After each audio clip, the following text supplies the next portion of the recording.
Hello नमस्कार दोस्तों, मैं हूं गोविंद शर्मा। एएसटीडी में आपका स्वागत है। जैसे कि अपने सोइल इंजीनियरिंग चल रही है, उसमें भी अपन ने कंपैक्शन स्टार्ट कर दिया है। तो कल अपन ने बेसिक कंपैक्शन स्टार्ट कर दिया था।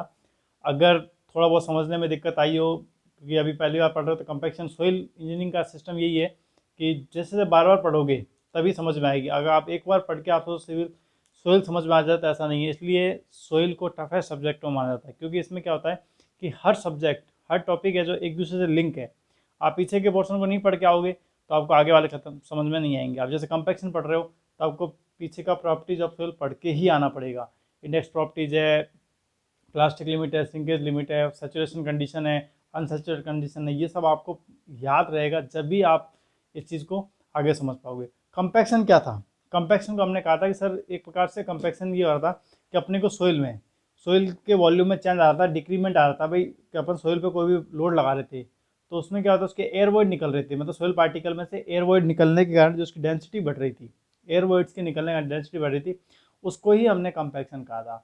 और क्या बताया था कल? तो कंपैक्शन के साथ ही क्या था, एक दूसरा नाम था कंसोलिडेशन, जो अगले नेक्स्ट चैप्टर में पढ़ेंगे अपन कंसोलिडेशन। तो कंसोलिडेशन क्या था? उसमें भी सर वही सेम प्रोसेस हो रही थी कि सोइल का सेटलमेंट हो रहा था। तो सोइल का सेटलमेंट हो रहा था, कंपैक्शन में भी सोइल का सेटलमेंट हो रहा है, और साथ में कंसोलिडेशन में भी क्या हो रहा है कि सोइल का सेटलमेंट हो रहा है। लेकिन कंपैक्शन में और कंसोलिडेशन में डिफरेंस क्या आ रहा है? कंपैक्शन में तो क्या आ रहा है कि जब सोइल का सेटलमेंट हो रहा है वो किस कारण हो रहा है? एयर वॉइड निकलने के कारण। किसके कारण? एयर वॉइड निकलने। और जबकि कंसोलिडेशन के अंदर जो सोइल का सेटलमेंट हो रहा है वो किसके कारण हो रहा है कि वो वाटर के कारण निकलने के कारण, कि पोर वाटर के निकलने के कारण क्या हो रहा है? कंसोलिडेशन हो रहा है। बस इतना, दोनों ही कंडीशन में सोइल का सेटलमेंट होता है। दोनों ही कंडीशन में क्या होता है? सोइल का सेटलमेंट होता है। लेकिन कंपैक्शन में क्या होता है? एयर वॉइड के कारण, वाटर, और उसमें कंसोलिडेशन में क्या था? वाटर के कारण। और जो कंपैक्शन वाली प्रोसेस थी वो एक सडन प्रेशर कंपटीशन थी। मतलब क्या था कि अपन ने लोड लगाया सीधा, और जैसे मान लीजिए सोइल पार्टिकल थे, ये सोइल पार्टिकल थे, ये सोइल पार्टिकल थे, ठीक है। इस पर अपन ने लोड लगाया डायरेक्ट या कोई रोलर चलाया, तो उससे क्या हुआ? सोइल हाथों हाथ सडन किया, मतलब लेस टाइम, बहुत कम समय में, हाथों हाथ। भाई अपने रोलर गया या आपने टेम्परिंग कर दी किसी भी चीज़ से, जैसी टेम्परिंग करी सोइल सेटलमेंट कर गई। लेकिन कंसोलिडेशन में क्या था?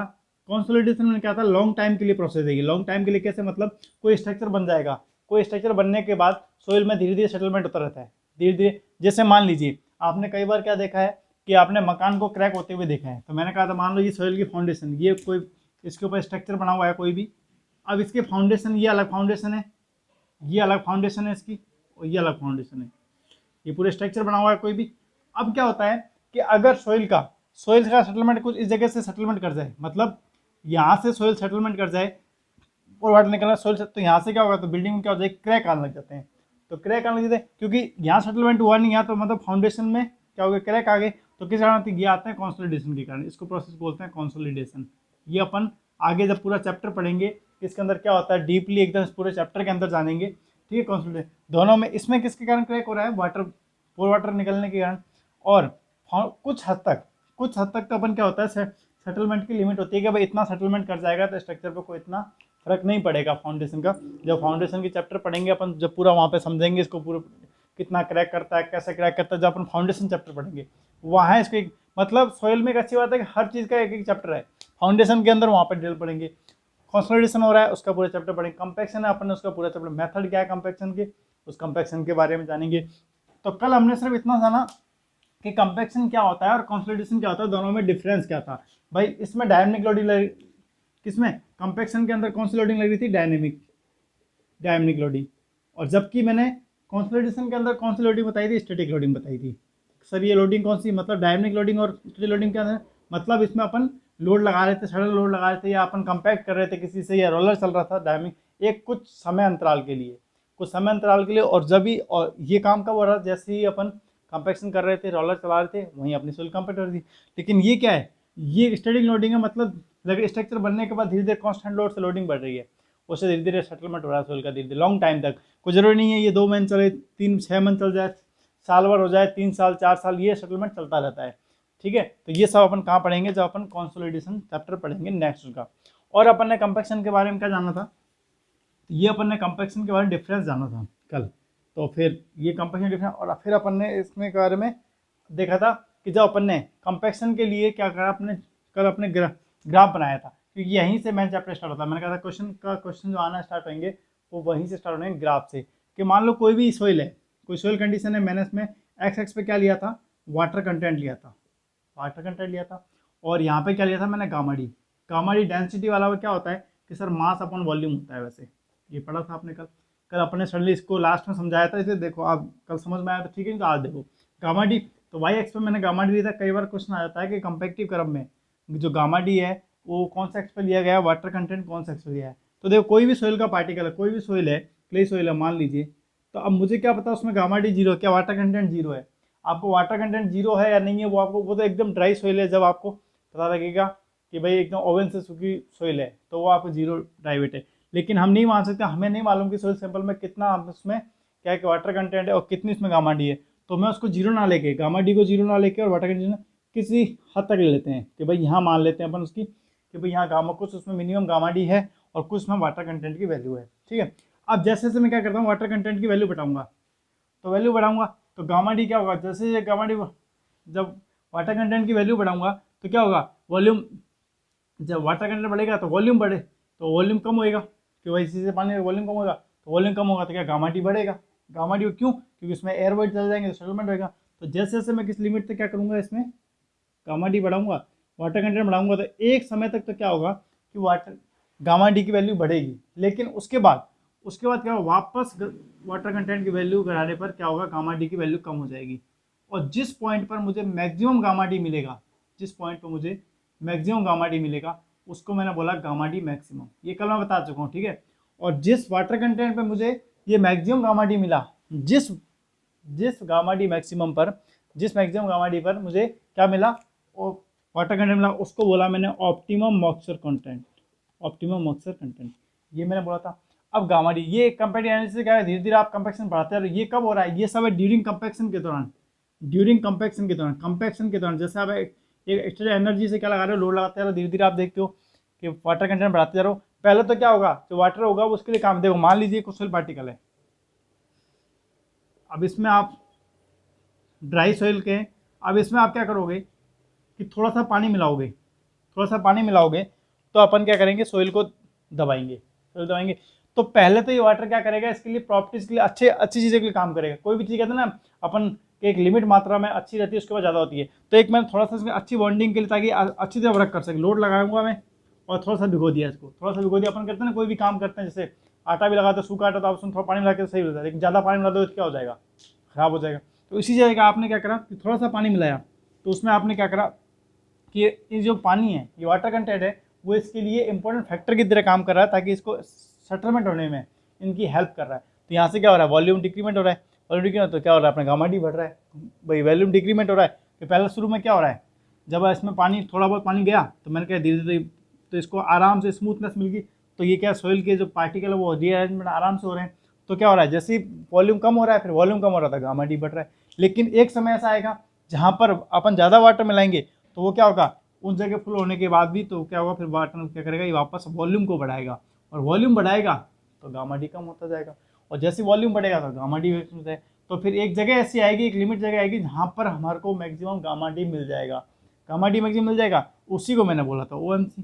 और ये किसी एनर्जी इवन पे काम किया, ये मेरा किसी एनर्जी इवन पे क्या, लेकिन मैंने क्या करा कि एनर्जी बढ़ा दी, मान लो एनर्जी बढ़ा दी, तो मैंने देखा कि मुझे क्या मिला कि मिनिमम वाटर कंटेंट पर ही, मतलब कम वाटर कंटेंट पे मुझे गामा डी मैक्सिमम मिल गया। कम कि मतलब कल मैंने ये बताया था आपको कि जैसे मैंने एनर्जी बढ़ा दी, जैसे मैं लोड लगाने की क्षमता बढ़ा दी, तो मुझे क्या मिला, मिनिमम वाटर कंटेंट, मतलब थोड़े से ही वाटर कंटेंट में मुझे गामा डी मैक्सिमम मिल गया,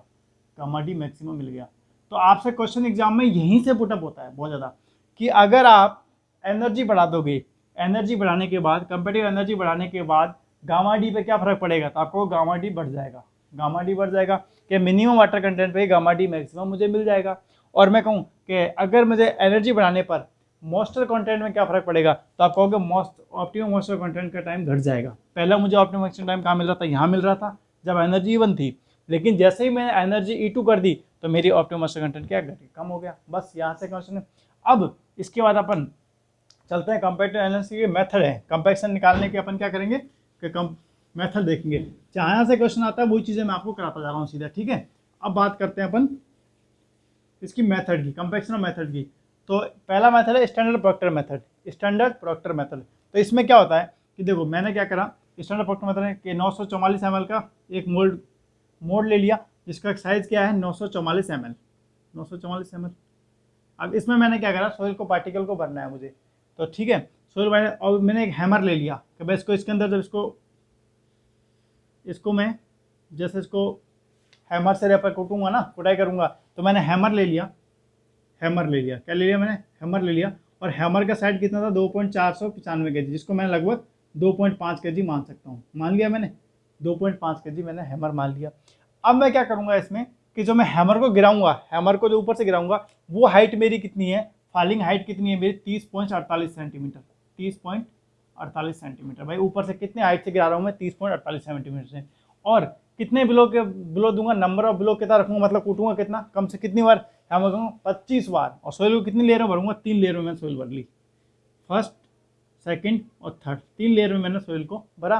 और कितनी बार टैपरिंग किया मैंने, कितनी बार हैमरिंग किया, 25 बार। नंबर ऑफ ब्लॉक कितना दिया है, और जो मेरा मोल्ड है उसका इंटरनल डाया कितना है मेरे पास 10.15, इंटरनल डाया कितना है मेरे पास 10.15 सेंटीमीटर। ये डाटा आपको याद रहना चाहिए। और हाइट कितनी है मेरे मोल्ड की, वो है मेरी 11.17 सेंटीमीटर, 11.17 सेंटीमीटर। अब मैंने ये सोइल पार्टिकल से भर लिया। अब यहाँ से मैं क्या करूँगा, एनर्जी कैलकुलेट कर लूँगा भाई, कि भाई मैंने हैमर इतना लिया, इतना सोइल सैंपल लिया मैंने, इतने हाइट से गिराया मैंने, ये मेरा मोल्ड के अंदर था, इतना मेरा डाटा था। तो एनर्जी निकालने का फॉर्मूला क्या होता है, एनर्जी निकालने का फॉर्मूला होता है कि mgh number of blow, number of layer upon में वॉल्यूम। तो मैंने mgh क्या करा, सीधा वैल्यू पुट कर दी। तो मेरा तो मास कितना है मेरा 2.5, ठीक है। और मेरा इसका जी का मान कितना होता है 9.81 इंटू, और इसकी हाइट कितनी है, फॉलिंग हाइट कितनी है 30.48 सेंटीमीटर, जिसको मैंने 0.305 मान लिया, 30.48 को मैंने 30.5 मान लूँ। और ये कितना सेमी में, मीटर में लूँगा तो 0.35 हो जाएगा, 3 हो जाएगा। इंटू 25 लेयर ही है, इंटू 3 कितना लेयर, और ब्लो कितने 25, तो 944। ये किस में है आपके, ये सीसी में, इसको आप सेंटीमीटर में, मीटर क्यूब में चेंज करोगे तो कितना हो जाएगा 10⁻6 मीटर क्यूब। इसको सॉल्व करोगे तो कितना आएगा आपके पास, E1 का मान कितना आ जाएगा आपके पास, E1 का मान आ जाएगा 594 kg पर मीटर क्यूब। समझ गए बात को, कुछ भी नहीं करना है स्टैंडर्ड वेक्टर्स में, बस वही चीज़ है, आप इसको समझ लीजिए। अब सर इसमें एग्जाम में क्वेश्चन कैसा आएगा, एग्जाम का मतलब क्या है, एग्जाम में पूछ लेगा स्टैंडर्ड वेक्टर टेस्ट में जो हैमर होता है उसका साइज कितना होता है, 2.495 kg। आपसे पूछ लेगा कि उसमें वॉल्यूम ऑफ मोल्ड लिया था, वो कितना लिया था 944 ml की था, कितनी लेयर में क्या था, नंबर ऑफ लेयर 3 किया था। तो नंबर ऑफ फ्लो कितने होते हैं, ब्लो कितने होते हैं 25 ब्लो किए जाते हैं। हाइट ऑफ मोल्ड कितनी होती है, तो ये डाटा आपको याद रहना चाहिए किसी बात में, जैसे आप एग्जाम में करोगे तो आपको याद हो जाएगा। अब क्या हुआ, इसी डाटा को लेते हुए अपने E1 निकाल लिया, एनर्जी निकाल ली, mgh number of blow, number of layer अपन में वॉल्यूम। तो यहाँ से मैंने क्या निकाला, E1 निकाल लिया 2.593, तो मेरा E1 कितना आ गया 594 kg पर मीटर क्यूब। ठीक है, समझ गए क्लियर बात को। अब बात करते हैं इसी डाटा को, इसी को लेकर उन्होंने क्या थोड़ा बहुत चेंज कर दिया, कि अब इसको मॉडिफाइड कर दिया। इसको थोड़ा मॉडिफाइड करने क्या लिया कि जो मोल्ड का साइज था वो सेम रखा, और जो हैमर था उसको उसका साइज बदल दिया। अब क्या कर रहा है, हैमर को कितने केजी का ले लिया 4.5 kg का, 4.5 kg का हैमर ले लिया। और जो लेयर है भरने की वो कितनी ले लिया, 3 की जगह कितनी कर दी 5 कर दी, कि भाई 5 लेयर में फिल करेंगे अपन, 1 2 3 4 और 5 लेयर में इसको फिल करना स्टार्ट कर दिया। और जो साइज था मोल्ड का वो सेम रखा, और जो इंटरनल डाया, तो जब मोल्ड का साइज सेम है तो इंटरनल डाया भी 10.15 सेम ही रहेगा, और हाइट भी उसकी कितनी रहेगी 11.17 सेंटीमीटर की। बस चेंज क्या करा, नंबर ऑफ ब्लो भी सेम है 25, लेकिन क्या चेंज किया आपने, नंबर ऑफ लेयर में चेंज कर दिया। कितना कर दिया, ये आपको याद करने का तरीका रहेगा। बस देखो स्टैंडर्ड प्रोक्टर टेस्ट और मॉडिफाइड स्टैंडर्ड्स में क्या डिफरेंस है, कि मोल्ड का जो साइज है वो कॉमन रहने वाला है, वो आपको एक बार याद रखना है, कितना 944 ml जो भी रखना है। फिर आपके 10.15 सेंटीमीटर और 11.17 सेंटीमीटर, ये 3 डाटा आपके हमेशा कॉमन रहने वाले हैं। और लेयर आपको चेंज किया और नंबर ऑफ ब्लो 25 ये रहना है। नंबर ऑफ लेयर चेंज हो जाएगी, 3 से कितनी हो जाएगी 5 हो जाएगी। और क्या चेंज हो जाएगा आपका, हैमर का वेट चेंज हो जाएगा, 2.5 kg से कितना हो जाएगा 4.5 kg हो जाएगा। ये चीज़ें क्यों याद करवानी, क्योंकि एग्जामिनर ज़्यादा चीज़ क्यों पूछता है, मोल्ड के साइज से क्वेश्चन कम क्यों पूछता है, क्योंकि ये चेंज नहीं होते हैं, ये सेम रहता है। इसलिए क्वेश्चन ज़्यादा कर नंबर ऑफ लेयर से, हैमर के वेट से, यहाँ से क्वेश्चन है या फॉलिंग हाइट से। अब कितने हाइट से गिरा रहे हैं, पहले अपन 30.48 सेंटीमीटर की हाइट से गिरा रहे थे, अब मॉडिफाइड में कितने गिरा रहे हो, 45.72 सेंटीमीटर से, 45.72 सेंटीमीटर के साइज से आप इसको घटा रहे हो। कहाँ से, 45.72 सेंटीमीटर की हाइट से गिरा रहे हो। अब उसके बाद वही घटाया, फिर वापस वही इसकी एनर्जी निकाल लो E2, तो वही फॉर्मूला वही रहेगा same, mgs number of flow number of layer upon में वॉल्यूम। तो आपने क्या करा, E2 भी निकाल लिया यहाँ से। तो बस जहाँ पर आपने E1 वाला डाटा रखे थे वहाँ आप E2 रख लो। तो आपने डाटा रख लिया, तो E2 क्या आ गया आपका 2672 kg/m3। ये कई बार पूछा हुआ है एग्जाम में, तो ये आपको सीधा याद रख लो। अगर फॉर्मूला बेस याद करके रखते हो तो वैसे ऑब्जेक्टिव पर्पज से कोई जरूरत नहीं है आपको तो फॉर्मूला याद रखो, आप सीधे वैल्यू याद रखो। E2 की पूछी हुई है एक दो बार कि भाई कंपेटिटिव एनर्जी बढ़ाने के बाद भाई इसके लिए कंपेटिटिव एनर्जी का मान कितना होता है, मॉडिफाई स्टैंडर्ड प्रोडक्ट टेस्ट के लिए एनर्जी का मान कितना होता है, तो 2672 kg/m3। क्या पूछ लेगा आपसे स्टैंडर्ड प्रोडक्ट टेस्ट के अंदर आपके लिए एनर्जी का मान कितना होता है, तो 594 kg/m3।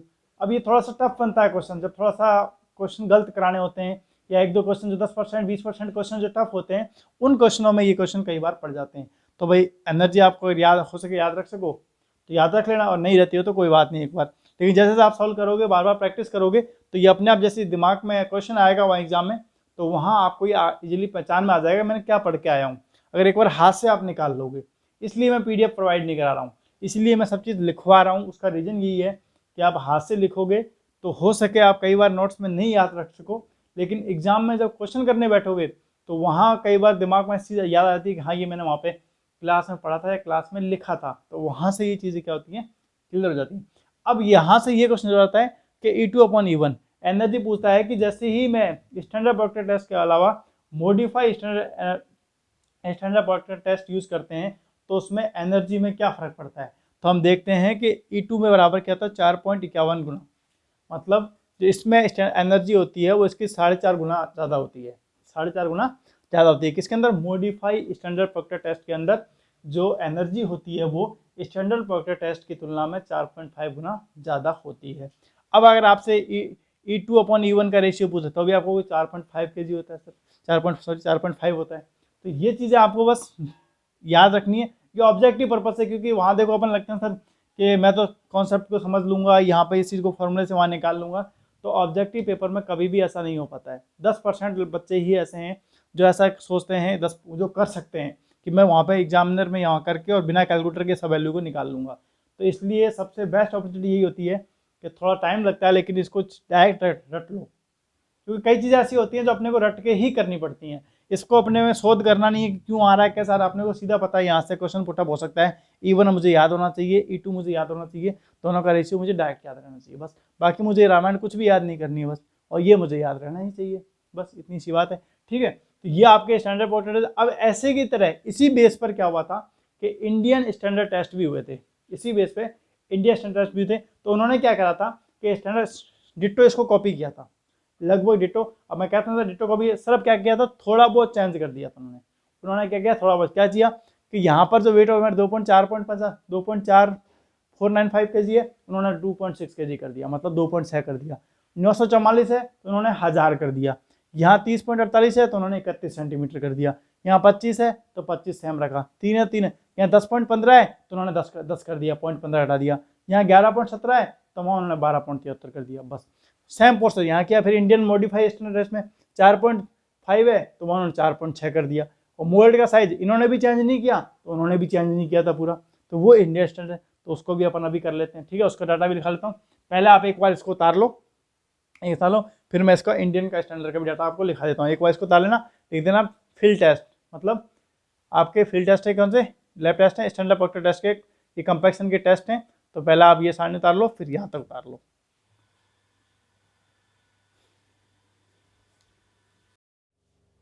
चलिए, आपने अभी स्टैंडर्ड प्रोडक्ट टेस्ट पढ़ लिया।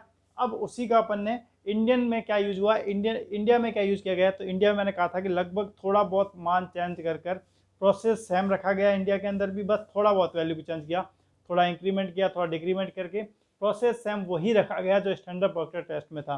तो देखिए अपन ने पहले क्या पढ़ा था, स्टैंडर्ड प्रोडक्ट टेस्ट जो लाइट वेट था या हल्की छोटे सॉइल के लिए था, हैवी लोड के लिए था, लाइट वेट के लिए था। तो अपन ने वहाँ पे स्टैंडर्ड वेक्टर टेस्ट के अंदर जो वेट का हैमर क्या पड़ा था कि सर 2.495 kg पड़ा था, और जो मोल्ड का साइज था वो क्या था 944 cc था। ठीक है, अपन ने वहीं अपन ने 30.48 सेंटीमीटर हाइट से वो हैमर गिर रहा था। लेयर कितनी ली थी अपन ने, उसमें लेयर 3 ली थी, और अपने ब्लो कितने की थे 25 की थी, और जो इंटरनल डाया था वो कितना था 10.15 सेंटीमीटर था, और जो हाइट थी मोल्ड की वो कितनी थी 11.17 सेंटीमीटर। तो उसी का अगला रूप अपने इंडियन स्टैंडर्ड प्रोक्टर टेस्ट में अपन ने क्या किया सर, दो कितना चेंज किया 2.5 kg को मैंने राउंड फिगर में बताया था वो 2.5 kg। तो उसी के बाद देखो इसने कितना कर दिया weight of hammer 2.6 kg, 2.6 kg। वहाँ 2.5 kg था, यहाँ 2। अब समझना बात, तो देखो आप रटने बैठ जाओगे तो भूल जाओगे कि मैं इतना सारा डाटा कैसे याद रखूंगा। स्टैंडर्ड प्रोक्टर टेस्ट और इंडियन स्टैंडर्ड प्रोक्टर टेस्ट थोड़ा बहुत चेंज रहेगा, मॉडिफाई स्टैंडर्ड प्रोक्टर टेस्ट और इंडियन मॉडिफाइड स्टैंडर्ड टेस्ट। ठीक है, तो ये दो चीज़ आपको याद रखनी है। तो स्टैंडर्ड में आपने वहाँ पे क्या याद रखा था 2.5 kg, यहाँ 2.6 kg। वहाँ पर साइज का मोल्ड क्या था 944 ml, तो यह सीसी, तो यहाँ पे क्या था 1000 cc। ठीक है, क्यूबिक मीटर। और फॉलिंग हाइट ऑफ हैमर वहाँ पे कितना था 30.48 सेंटीमीटर, यहाँ कितना हो गया 31 सेंटीमीटर। समझ रहे बात को, देखो वही चीज़ घूम रही है इर्द गिर्द। नंबर ऑफ ब्लो उधर भी 25 था, इधर भी 25। नंबर ऑफ लेयर उधर भी 3 था, इधर भी 3। इंटरनल डाया वहाँ 10.15 सेंटीमीटर था, यहाँ 10 सेंटीमीटर आ गया केवल। वहाँ हाइट ऑफ मोल्ड कितनी थी 11.70 सेंटीमीटर, यहाँ थोड़ी हाइट बढ़ा दी भाई 12.73 सेंटीमीटर ले ली। कितनी ले ली 12.73 सेंटीमीटर ले ली। ठीक है सर, समझ के बात को। अब वहीं मॉडिफाइड, ये कौन सा है Indian modified standard proctor test, Indian modified standard proctor test IMSPT heavy load के लिए। तो वहाँ पर जो अपना जो हैमर का साइज था वो कितना हुआ था सर, वहाँ पे अपन ने 4.5 kg लिया था, तो यहाँ कितना हो गया 4.9 kg। समझ के बात को। वहाँ अपन ने जब स्टैंडर्ड प्रोक्टर टेस्ट थे, मॉडिफाई स्टैंडर्ड प्रोक्टर टेस्ट में आए थे, तो मोल्ड के साइज में कुछ भी चेंज परिवर्तन किया था क्या सर, वहाँ पर कोई भी परिवर्तन नहीं किया था। तो वहाँ जब परिवर्तन नहीं किया तो इंडिया में क्यों परिवर्तन होगा, इंडिया में भी नहीं रहेगा। इंडिया में 1000 लिया तो यहाँ भी 1000, और 10 सेंटीमीटर आया तो 10 सेंटीमीटर, और हाइट ऑफ मोल्ड 12.73 है तो 12.73। समझ गए। नंबर ऑफ ब्लो 25 तो 25, लेयर में चेंज हुआ 3 और 5। देखो याद डाटा कौन से करने हैं, डाटा कहाँ चेंज हो रहा है, बस आपको थोड़ा बहुत हैमर में चेंज कर रहा है, तो हैमर में इसलिए वो देगा। देखो क्वेश्चन को बारीकी से पढ़ने वाला ही एग्जाम में सही कर पाएगा, क्योंकि 2.5, 2.6, 4.5, 4.9 ये सबको याद रह जाएगा। लेकिन वहाँ एग्जाम में बैठ रहे हो तो वहाँ उसने क्वेश्चन दे दिया मॉडिफाई स्टैंडर्ड प्रोक्टर टेस्ट का हैमर का साइज क्या होता है, तो आप अब 4.9 और 4.5 में कंफ्यूज हो जाओगे। वहाँ अगर आपने बारीकी से आपको समझ में आ गया कि इंडिया में 4.9 है और वहाँ पर मॉडिफाइड में 4.5 है, बस थोड़ा सा एन लेवल पे क्या चला जाता है, वहाँ पे मॉडिफाइड साफ लिख देता है इंडिया में, इंडियन पर, तो अपने को वो 4.5 याद आ जाता है, या थोड़ा सा टप करने के लिए 4.5 दे के इनमें से कोई नहीं ऑप्शन दे देता है, तो वहाँ गड़बड़ हो जाती है। तो अपने को इन चीज़ों को रटोगे ना आप 4.5, 4.5, 4.5 कभी याद नहीं होंगे। बस दोनों सारणी है, दोनों सारणी को इसलिए मैं बराबर बना दिए, इससे जस्ट ऊपर आपने वो सारणी बनाई है, तो चारों सारणी, दोनों सारणियों को देख के समझो कि कहाँ क्या क्या चीज़ में परिवर्तन हो रहा है। अब लगभग देखो आपको चीज़ें याद हो गई है। अगर मैं आपसे पूछूं कि स्टैंडर्ड प्रोक्टर टेस्ट में हैमर का साइज कितना था, तो आपको सर 2.5 kg राउंड फिगर में, और मैं इंडियन में कितना हो गया, तो सर थोड़ा चेंज करो 2.6 होगी, तो वहाँ मॉडिफाइड कितना 4.5। तो देखो लगभग चीज़ आपके चल रही है। इंटरनल डाया कि सर स्टैंडर्ड में 10.15 सेंटीमीटर था, और मॉडिफाइड में भी कि सर मोल्ड में तो साइज में परिवर्तन हुआ ही नहीं है, मोल्ड में तो दो डाटा याद रखने हैं मोल्ड के अंदर, तो स्टैंडर्ड और मॉडिफाइड में वही रखना है, और फिर इंडियन में और इंडियन मॉडिफाइड में आपको सेम रखना है। तो बस वो एक बार याद करना है आपको। और नंबर ऑफ ब्लो तो 25 ही रहना चाहिए वो किसी भी कंडीशन में। नंबर ऑफ लेयर 3 और 5, 3 और 5, मॉडिफाई में जाके 5 हो जाएगी और नॉर्मल में 3 रहेगी। देखो आधे से डाटा तो आपने अभी याद कर लिए, फिर कहाँ दिक्कत है। एनर्जी की बात रही, एनर्जी के लिए फॉर्मूला वही रहेगा जो पहले था आपका, mgs number of blow number of layer अपन में वॉल्यूम। डाटा पुट कर दो, वहाँ 2.5 kg पुट किया था, यहाँ 2.6 किलो। तो सर थोड़ा सा परिवर्तन है तो आंसर में थोड़ा बहुत परिवर्तन आएगा, बिल्कुल थोड़ा बहुत ही परिवर्तन आया। क्यों, वहाँ आपका कितना आया था 594, 594 kg, तो यहाँ कितना आया 593। सर ये डाटा भी याद रखो, नहीं वहाँ पर जब आपको ऑप्शन मिलेंगे तो ऐसा नहीं मिलेगा। अब मान लीजिए आपको मिलेगा भी कि भाई स्टैंडर्ड प्रोक्टर टेस्ट के लिए एनर्जी का मान बताइए, तो ऑप्शन एक होगा 590 kg पर मीटर क्यूब, दूसरा होगा आपको 2672 kg पर मीटर क्यूब, तीसरा होगा आपके पास 3000 kg पर मीटर क्यूब, और चौथा ऑप्शन होगा 200। तो देखो ऑप्शन कुछ इस टाइप के मिलेंगे कि आपको गलती होने की चांस नहीं है। कोई जरूरी नहीं है कि 594 याद रखनी, बस आपको पता है कि 590 के आसपास ही ये आप करेक्ट आंसर हो जाएगा। आईएएस गेट में जाओगे जब, वहां पे आपको हो सकता है कि आपको दोनों के लिए आपको डिटेल याद रखनी पड़े, कि वहाँ वो क्वेश्चन का मॉडिफाइड लेवल, आपका लेवल भी चेंज हो गया। क्योंकि आईएएस में गेट में भी चीज़ें यही है, एएन में भी चीज़ें यही है, जेईएन में भी चीज़ें, बस पूछने का तरीका बदल जाता है एग्जामिनर का। सवाल पूछने का तरीका सीधा आपको ऑप्शन आ गया, आपको पता है कि मैंने 594 पढ़ा हुआ है, एक में 593 पढ़ा हुआ है। अब ये थोड़ी दोनों ऑप्शन में जो मैं क्या सही करूँ, ऑप्शन में कभी भी ऐसे वैल्यू नहीं आती है। ऑप्शन आपका अलग से दिख जाएगा, आपको डाटा अगर थोड़ा बहुत भी पड़ा हुआ है कि मेरा पता है कि 594 के 90 के आसपास है, तो आप सीधा क्लिक कर दोगे इस पर। समझ गए बात को। तो ये वहाँ देखो आपने 2672 पढ़ा था, यहाँ सिर्फ 2700 है। E2 के लिए वैल्यू निकालेंगे जब, Indian modified standard proctor test के लिए आप एनर्जी निकालोगे, तो ये आपकी क्या आ जाएगी, 2703 kg/m3। अब वहाँ आपने 2600 याद कर रखी है। ऐसा क्वेश्चन आया हुआ एग्जाम में थे, उसके चारों ऑप्शन देखना। अभी जब मैं इसकी क्वेश्चन प्रैक्टिस कराऊंगा तो वहाँ इस टाइप का क्वेश्चन कराऊंगा जो आपको दिख जाएगा, सर हमें 2672 के आसपास वैल्यू याद है, तो हम इसको भी क्वेश्चन को आराम से कर पा रहे हैं। बस आपके राउंड फिगर आपके दिमाग में चलनी चाहिए कि इसके आसपास उसकी वैल्यू आती है और मॉडिफाइड की वैल्यू इसके आसपास आती है, तो आपके दिमाग में एक दो बार पढ़ोगे, रटोगे तो नहीं होगा। सोइल का सिस्टम यही है, आप इसको रट के चलोगे तो नहीं होगा। अब मैं कहूँ सैचुरेट सोइल क्या होती है, तो आपको एक बार को भूल जाता है, लेकिन आपको कॉन्सेप्ट क्लियर किए हुए प्रोडक्टिव ने कि भाई पानी की मात्रा कितनी हो जाए, कहाँ सैचुरेट होगी, कहाँ ड्राई होगी, तो आपको कहीं भी दिक्कत नहीं आएगी। समझ गए बात को। तो ये आपकी ईटू की, तो सर उसमें भी आपने बताया था कि Indian modified standard proctor test में जब वो अपना एनर्जी पूछेंगे तो वो कितनी होगी, वहाँ पर 4.51 kg 4 गुना थी, तो यहाँ पे कितनी है 4.54। तो बस, तो इसमें कोई दिक्कत नहीं है। तो यहाँ से भी ये चीज़ें आपको याद रहेगी, तो मतलब आपको एक चीज़ का याद रहेगा तो आपको दूसरी चीज़ ऑटोमेटिक ही आपको समझ में आने लग जाएगी। ठीक है, तो बस इतना याद रखना आपको, स्टैंडर्ड प्रोक्टर टेस्ट और इंडियन स्टैंडर्ड प्रोक्टर टेस्ट हो गया, मॉडिफाई स्टैंडर्ड प्रोक्टर टेस्ट और Indian modify standard proctor test.